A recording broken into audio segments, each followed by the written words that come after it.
Our very special guest today from Hope Recovery, our friend Greg Schmalhofer is here. Good morning, Greg. Good morning, friends. So great to have you here. Well, it is wonderful to be here. Thank you very much for having me. Yeah, anybody you want to say hi to this morning? Yes, I'd like to give a shout out and hello to the dear friends at Grace and Hope Recovery Support Group.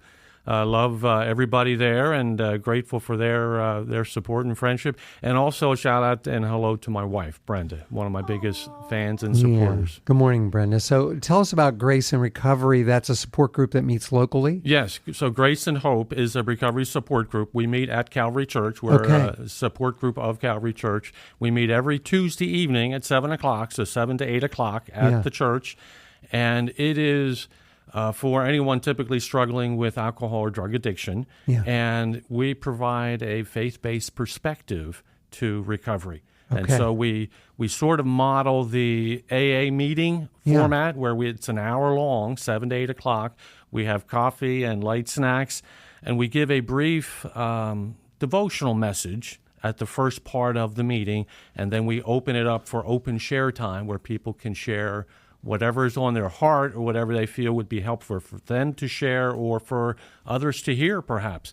But it is a faith-based perspective, and we know that there is always hope with God. Yeah. And so we want to share that wonderful message that recovery is absolutely possible when you bring God into your life. Tell us a little bit about how God has brought you and directed you to be a part of this recovery program and what you're doing, because you have podcasts and books, and we'll talk about that. But tell us a little bit about your journey. Well, it was an unexpected journey, Fred. The church my wife and I used to attend had a recovery support group called Discovery Recovery. And so I attended one of their Sunday school classes just to sit in to see what it was like, to see if I would be able to help in any way. Right. And I fell in love with recovery ministry and ministry in general, but in particular recovery ministry. And from that point forward, which was probably about 2007, 2008, I've just been involved then in recovery ministry in some way. At that church, Grace Baptist Church, I then eventually became the director of the Discovery Recovery Ministry program for 5 years, and that was a wonderful time leading that group. It really was. And I stepped down because I wanted to go back to Liberty University for a master's in Christian ministry. And while I was at Liberty online, I then wrote my first book, which is the Hope Recovery Devotional, and that just sort of opened up a whole new way and perspective of how to minister to people. Yeah. So the books and then the podcasts and different things are just other ways to reach and to minister to people. So you now have 3 books, which is amazing. Where can folks get these books? They are all available online at just about any of your favorite retailers, Amazon, Barnes & Noble, etc. Just about anywhere online they would be available. And let's talk a little bit about your podcast. You do that from home. Yeah. You've been doing that since 2022, so almost 2 years. Yes. How can folks find your podcast? If they go to the website, www.hoperecovery.us, there are links there for the podcast. I'm also providing now video content on YouTube. Yeah. And so some of that is available there as well. And it's all available through the website, www.hoperecovery.us. And we were talking just about, it's amazing today with social media and with Spotify and YouTube, the reach that you have, that you've had the opportunity to reach out to people you thought you would never be able to reach with this message.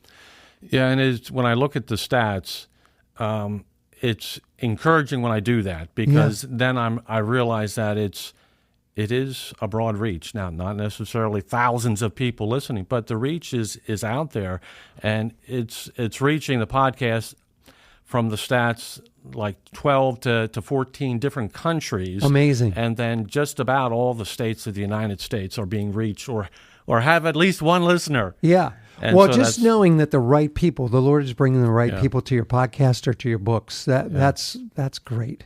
Yeah. If folks want to go to the Hope Recovery meetings that you have at Calvary, how can they find out about that? Is that at the website too? There is information on the Hope Recovery website about that meeting. And then, of course, they could also go to Calvary Church website, and there's information certainly there. Yeah. Well, check out Greg's books. You could find out about his podcast, and then you could find out about the meetings as well. HopeRecovery.us.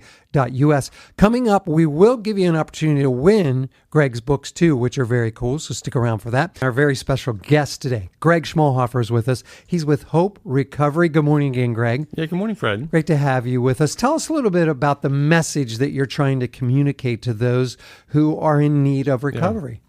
Well, the main message is that there is always hope with God, and that recovery is absolutely possible when you bring God into your life.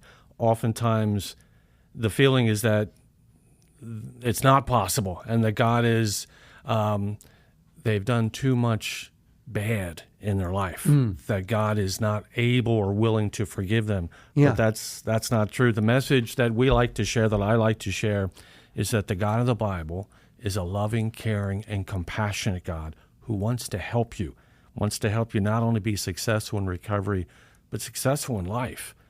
And that includes being, restoring relationships and restoring your life. Yeah. And so that's the main message that I'd like to share. Yeah, you mentioned that the 12 steps really are the gospel, really are there for anybody that wants to find it. Yeah, the 12 steps really are very much about God. Yeah. And when you look at, in particular, step 3, made a decision to turn our will and our lives over to the care of God as we understand Him. Yeah.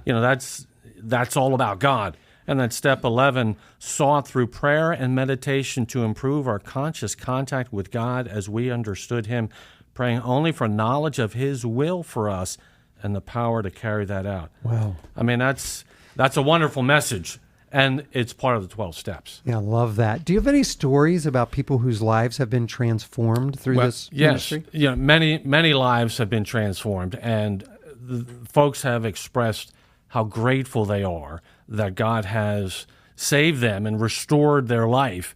One in particular was a gentleman who came to the faith-based recovery and had said his story was that he used to, in his addiction, would rob banks. Yeah.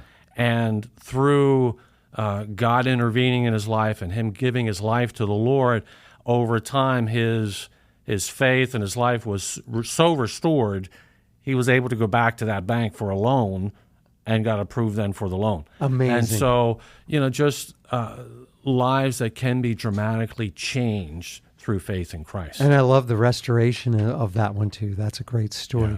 Now, you guys have a recovery ministry. You have books, you have podcasts, you have ways to reach out. But I know one of the messages you want to get out is for churches that if they don't have some of the resources, the resources are out there. Yeah. Yeah, and thank you for that, Fred. Even if a church does not have a recovery ministry and they're not able don't have the resources to provide that, at least have various faith-based recovery information available, resources available. Certainly these books or many other wonderful faith-based resources that they can have a presence in their lobby or their library or somewhere that people, and throughout every church, there are individuals that struggle with addiction. And so if they see this information available in their church, that would be not only an encouragement, but could be a dramatic turning point in their life. Some of the resources out there are your podcast. What's the name of your podcast? It is the Hope Recovery Podcast. Great. How can people find it? Just go to the website, hoperecovery.us. That is there, links to the books and other resources as well. And there's a link to the Grace and Hope Recovery Support Group as well. Yeah, lots of opportunities for you to find out about recovery. Greg has 3 books, the Hope Recovery Devotional, the 12 Steps of Recovery, and the 12 Keys of Faith-Based Recovery. These are all available wherever you can find books online, Amazon, and all the other Barnes spots. & Noble, yeah. Yeah. Greg, it's been so great to have you as a guest. Once again, we want to invite people, hoperecovery.us. Thank you for coming in today. It was my pleasure, and thank you all very much, and thank you for making it such a fun time. It was a fun time.